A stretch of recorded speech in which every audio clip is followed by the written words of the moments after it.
আফসোস, একটা দলের একটা দলের কর্মী গুলিবিদ্ধ হয়ে মারা গিয়েছে, আর সেই দলের একজন ঊর্ধ্বতন নেতা বলে যে এটা একটা বিচ্ছিন্ন ঘটনা, নির্বাচনে কোনো সমস্যা হবে না।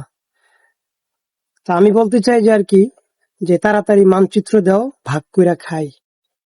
মানে যে দলের জন্য একটা ছেলে এত পরিশ্রম করেছে, এত কষ্ট করেছে, সেই ছেলেটা গুলিবিদ্ধ হয়ে মারা গিয়েছে, সেখানে বিচার না চেয়ে একজন নেতা যদি এই ধরনের কথা বলে, আমি জানি না এই ভাইয়েরা কি বুঝে নেতার পিছনে দৌড় পড়ে। আপনি চলে গেলেন, সান্ত্বনা স্বরূপ তো মানুষ একটা কথা বলে, কিন্তু আপনাদের নেতা এরা যে কি উদ্ভট কথা বলে। সে বলল কি যে এটা একটা বিচ্ছিন্ন ঘটনা, এটা কোনো সমস্যা হবে না।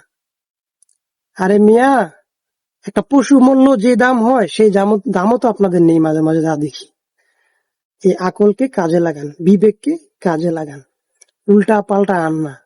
দেশের আবহাওয়া চেঞ্জ হয়েছে, কার পিছনে দৌড় পারবেন, ওগুলো আকল খাটান। Thank you. আল্লাহ বুঝ দান করুক।